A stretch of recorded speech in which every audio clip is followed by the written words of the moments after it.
Hello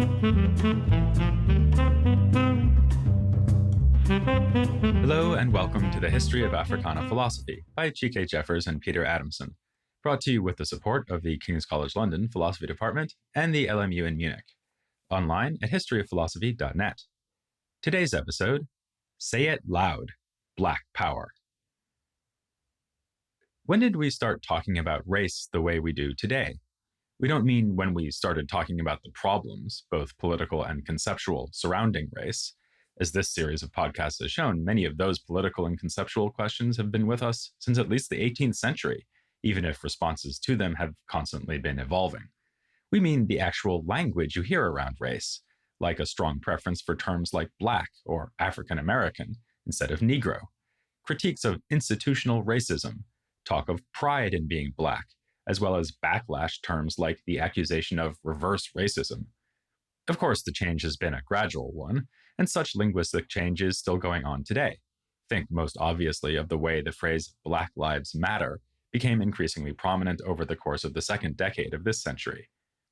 Still, it's a striking fact that as of the mid-60s, we start to find Africana philosophical thinkers writing in English about race in a way that does not feel nearly as dated as like-minded literature from the 1950s, to say nothing of before then.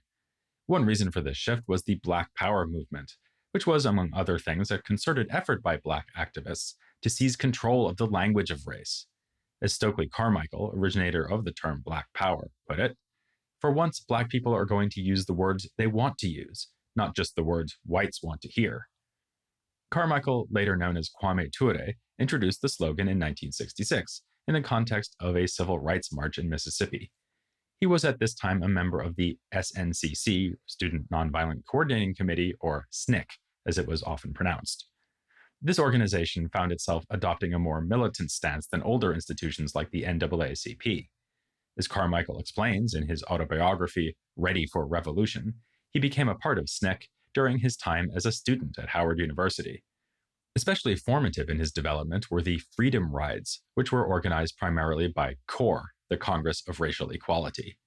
This effort to desegregate public transportation in the South allied Carmichael with Martin Luther King Jr., as it was a case of nonviolent protest intended to provoke Southern racists into violent retaliation. As Carmichael explains, this tactic caused internal debate within the various protest groups, firstly because it was so dangerous, and secondly because it relied upon the enemy to be stupid enough to overreact. Fortunately, as Carmichael also explains, racism is its own worst enemy, and that is exactly what happened. In his autobiography, Carmichael emphasizes the difficulty and profundity of nonviolence. More than a tactic, it is a philosophy of life, which, as King told him, requires such levels of discipline and self-control that nothing external can affect the internal will of the adherent of nonviolence. But even if he continued to respect King and his methods, Carmichael drifted towards a position more like that of Malcolm X. While still a young activist, he attended the debate we mentioned in episode 99 between X and Bayard Rustin. At this point, Carmichael sympathized with Rustin's commitment to nonviolence, but he remembered that X won the debate by tapping into the raw power, the visceral potency of the grip our unarticulated collective blackness held over us. Frantz Fanon was another major influence. Like him, Carmichael hailed from the Caribbean, to be specific from Trinidad. Yes, it's another Trinidadian. This esteemed lineage was discussed at length in a speech by one of its greatest luminaries, C.L.R. James. He honored Carmichael's most famous act of linguistic activism in 1967 by opening his address to an audience in London with the words, "Mr. Chairman, ladies and gentlemen, Black Power." James went on to share parts of a letter that he wrote to Carmichael after hearing him speak in Montreal. In the letter, James cites Fanon, as well as Marcus Garvey, Aimé Césaire, and one of those plentiful Trinidadians, George Padmore, as West Indians who have played a role on the world political stage that is not even properly understood by their own people. James then lets Carmichael know that he recognizes him as a member of this unique group. Carmichael moved to the States as a child, but as an adult could still code switch and talk like an islander if he wished. He attended Howard University, where he studied with, among others, E. Franklin Frazier, whose critique of the black bourgeoisie is echoed in Carmichael's writings.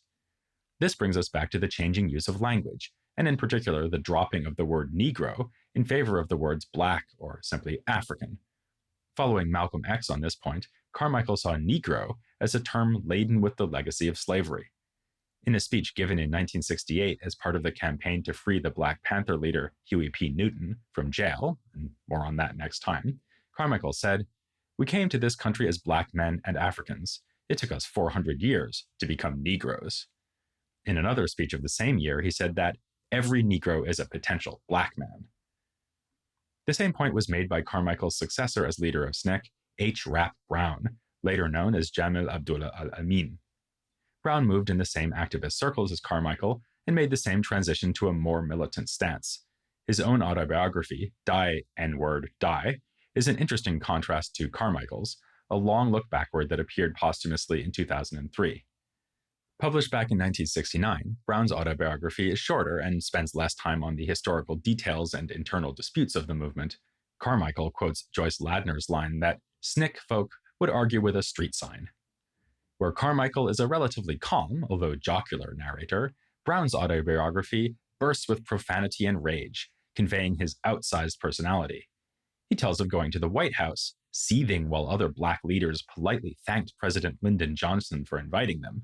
When his turn to speak came, he told Johnson, "I'm not happy to be here, and I think it's unnecessary that we have to be here protesting against the brutality that black people are subjected to. And furthermore, I think that the majority of black people that voted for you wish that they'd gone fishing." Brown's book includes some very sharp versions of the contrast drawn by Carmichael between Negroes and blacks. In fact, Brown lumps Negroes together with whites, saying that both groups have wished death to all blacks. He accuses assimilationist Negroes of being a mirror of the white world and of serving as unofficial policemen for whites. The real threat to the existing structure thus comes from Black America. It's significant that Brown speaks here of a structure, one that he and other revolutionaries seek to destroy. Our modern understanding of racism as a structural problem, rather than solely an attitude held by individuals, certainly has roots that go back before the 1960s, but as we see here, it was articulated with particular clarity in the Black Power movement. A key document here is the book Black Power, The Politics of Liberation in America. Carmichael wrote it together with Charles Hamilton, a political scientist from Lincoln University, though he says in his autobiography that it was actually a collective SNCC project to which a number of members contributed. In the opening chapter, the authors distinguish between individual and institutional racism. To illustrate this distinction, they offer the following instructive example. The infamous bombing of the 16th Street Baptist Church, which took the lives of 4 little girls, is, Carmichael and Hamilton suggest, an instance of individual racism. It is an egregious example and is indeed widely deplored by most segments of the society. Institutional racism, by contrast, often goes unnoticed. Carmichael and Hamilton explain, when in that same city, Birmingham, Alabama, 500 black babies die each year because of the lack of proper food, shelter, and medical facilities, and thousands more are destroyed and maimed physically, emotionally, and intellectually because of conditions of poverty and discrimination in the black community, that is a function of institutional racism. They go on to explain in detail the political, economic, and psychological dimensions of institutional racism. On the political front, for instance, power structures exclude black people from meaningful participation. We get a case study of this with the example of Tuskegee, Alabama. True to the spirit of Booker T. Washington, the black community of Tuskegee consistently chose an accommodationist and cooperative path, clinging to Christian ideals of love and goodwill that never applied in that area or any other of this country. They failed to see that so long as black people remained in a weaker position, whites would always act collectively to maintain that status quo. Thus, in 1957, when the black community were poised to achieve real political influence, the legislature gerrymandered Tuskegee. The middle-class blacks were shocked and hurt. They could not believe that their good white neighbors would do this to them. The lesson is clear. The only way to undermine institutional racism is to acquire sufficient power to dismantle racist institutions.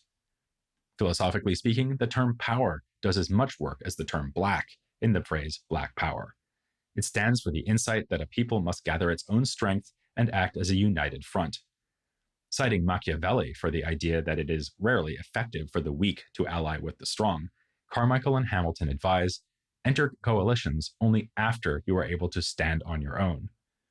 They observe that other communities have used this strategy and to great effect.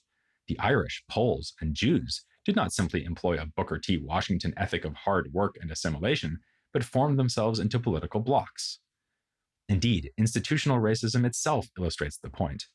The only reason no one ever talks about white power, Carmichael observed, is that power in this country is white. So this is the fundamental premise of Black power, at least for Carmichael. Before a group can enter the open society, it must first close ranks. As Carmichael and Brown would have expected, some more moderate Black leaders were not very happy about this. Black power seemed to be a new rationale for separatism and Black nationalism, which they rejected. Roy Wilkins of the NAACP thus attacked Black power as a reverse Ku Klux Klan, while King called it a philosophy nourished solely on despair, which suggests Black supremacy and an anti-white feeling. In due course, though, the slogan would gain greater acceptance, in part by equating it to the less provocative notion of Black pride. Thus King, gradually warming to the phrase, said that Black power means instilling within the Negro a sense of belonging and an appreciation of heritage, a racial pride. We must never be ashamed of being Black. By framing Black power as a purely positive thing rather than as an oppositional idea, King arguably ignored its philosophical foundation. Carmichael studied philosophy at Howard and retained an interest in the subject. In an amusing passage of his autobiography, his fellow activist and editor Michael Thelwell describes him having a lengthy discussion of Gödel's incompleteness theorem and wonders what the cops must have thought if they were wiretapping the room. Among the ideas that gripped Carmichael was one that King himself often claimed to love, the Hegelian dialectic, according to which things gain their meaning through opposition. Urging Black people to love white people, for instance, presupposes at least a capacity to hate them. This is how Black power is meant to work. The phrase is not just a celebration of Black people, but a call for Black people to unite and then wield the resulting power on behalf of the Black community in a situation that must be recognized as antagonistic. As H. Rap Brown put it in response to the charge that he taught hate, if hate can be taught, ain't no better teacher than white people themselves. I hate oppression. I am anti-anybody who is anti-Black. Now, if that includes most white people in America, it ain't my fault. This takes us to the issue that most clearly divided the partisans of Black power from men like Wilkins and King, namely integration. As we've seen, both Carmichael and Brown were active in the struggle against segregation. They even went to jail for the cause and endured hunger strikes, but they were never particularly interested in winning the right to share social space with white people, at least not as an end in itself. Carmichael said this was a mere byproduct of the true goal, which was not integration, but liberation. In his autobiography, he recalls being challenged by a white woman during a sit-in at a restaurant and saying, "I refuse to allow you or anyone else to dictate and define my rights. That's all. It's a matter of principle. Once we establish that principle, I guarantee you'll never see my face in this place again." Brown put the point more bluntly and with characteristic humor. He had no particular desire to eat hamburgers with white people. I always knew we had the best food anyway. As early as 1966, Carmichael was critiquing the project of integration, and not only because it was too limited. For him, it presupposed that the white community is intrinsically better than the Black community, so that the only way Blacks could improve their station would be for them to join the white world. He wanted instead to strengthen the Black community from within. The racial and cultural personality of the Black community, he argued, must be preserved, and the community must win its freedom while preserving its cultural integrity. This is the essential difference between integration as it is currently practiced and the concept of Black power. Back in the 19th century, some Africana thinkers, like Alexander Crummell, praised the mobile and plastic nature of Black people, which enabled them to imitate the best features of European culture. Against this, William Ferris argued in the early 20th century that it is better to be reflective than imitative. Now, in the 1960s, Carmichael and Brown reiterated Ferris's position. As the book Black Power put it, Blacks should create rather than imitate. Also increasingly important to Carmichael was the commonality between diasporic and continental Africans, as well as the common cause between Black people and all oppressed peoples. Articulating the basis of his Pan-Africanism, Carmichael stated that geographical boundaries did not mark the limits of his people. Rather, Black people, whether we are in Durham, San Francisco, Jamaica, Trinidad, Brazil, Europe, or on the mother continent, are all an African people. We came from Africa, our race is African. The things that always distinguish us from white people, Europeans, are all African things. This last remark, by the way, was issued in Africa itself. Carmichael traveled to Ghana in 1968, where he became a protege of Kwame Nkrumah before settling in Guinea. So, not unlike Malcolm X, whom he quoted in this same speech, Carmichael's world travels broadened his worldview and his view of the struggle. We mentioned earlier that Fanon was also an inspiration for the Black Power movement. This is especially clear from the way that both Brown and Carmichael saw Black Americans as suffering from a domestic form of imperialism and colonialism. In the book Black Power, institutional racism is directly equated with colonialism. Carmichael went out of his way to insist that using the word colonialism in this context was more than a figure of speech. He saw no real difference between the practical techniques of oppression in other countries and at home in the US, nor in the psychological results of those techniques. The Negroes and Black bourgeoisie derided by Carmichael and Brown were victims of colonialism. As Fanon had explained, victims of racism come to see Black as bad and white as good and conclude that they must seek integration into white society. The Black Power thinkers also understood colonialist imperialism as a global phenomenon and frequently compared the situation of Black Americans to that of the Vietnamese fighting against the American army. Carmichael called the Viet Cong brothers in arms. Carmichael denied what he saw as a facile and false assumption that whatever is good for America is good for Black people. The reverse was closer to being the case. Far from there being a contradiction between American values and racist oppression, that oppression had been written into the very text of the US Constitution. As for Brown, he, as usual, refused to mince words, writing, "America's a bitch. Being Black in this country is like somebody asking you to play white Russian roulette and giving you a gun with bullets in all the chambers." And in a somewhat more sober, but no less damning passage, America is the ultimate denial of the theory of man's continuous evolution. This country represents everything that humans have suffered from, their every affliction. Both of them point out that murdering Vietnamese soldiers for the US Army makes you a hero, whereas murdering racist white policemen will get you sent to jail. Carmichael mused, "I'd rather see a brother kill a cop than kill a Vietnamese. At least he's got a reason for killing the cop." The Black Power movement was unsurprisingly accused of being racist against whites and of fomenting violence. The response was to do some philosophy. Among the forms of power sought by the movement was what Carmichael called the right to define, or power to define. He alluded in this context to Lewis Carroll's Humpty Dumpty, who used words to mean whatever he wanted them to mean.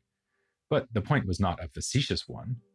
As we've nowadays come to appreciate, the words we use and the meanings we give them matter a great deal in our perception of the world. So with respect to the word racism, Carmichael stipulates that it does not mean just any exclusion on the basis of race, but the subjugation of one race by another.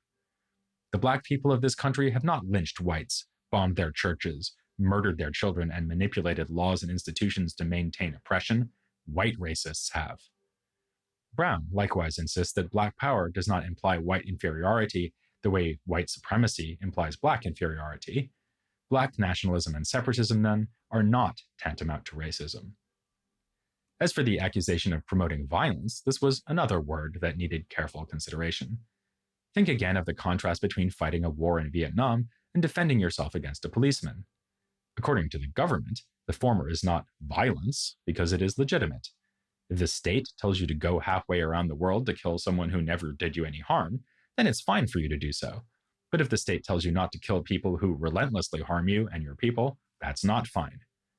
This leads to the insight that legitimacy is itself a product of power. The question, says Carmichael, is who has power to make his or her acts legitimate? The oppressor's legitimation of his own violence is so effective that even the oppressed victim accepts that violence as legitimate. From this point of view, there's nothing intrinsically wrong with being violent, because its wrongness depends on the prevailing power conditions. Brown thus sarcastically remarks, "When America fights a nonviolent war, I'll become nonviolent." There remains one objection to using Black power to legitimize violence against injustice, namely a pragmatic one: it will never work.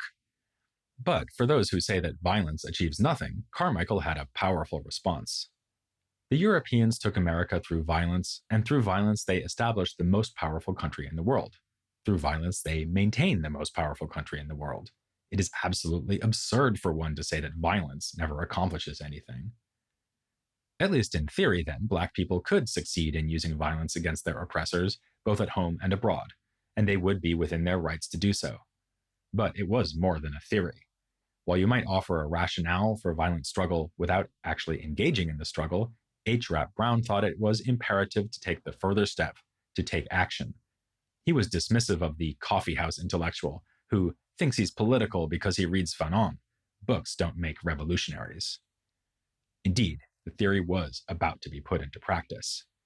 The Black Power movement offered a rhetorical and philosophical framework for a more formally organized movement that was going to carry guns openly and use them to defend the community. And they would be fighting with something else, too, something that can be just as dangerous as bullets: ideas. Get ready for our discussion of the philosophy of the Black Panthers, here on the History of Africana Philosophy.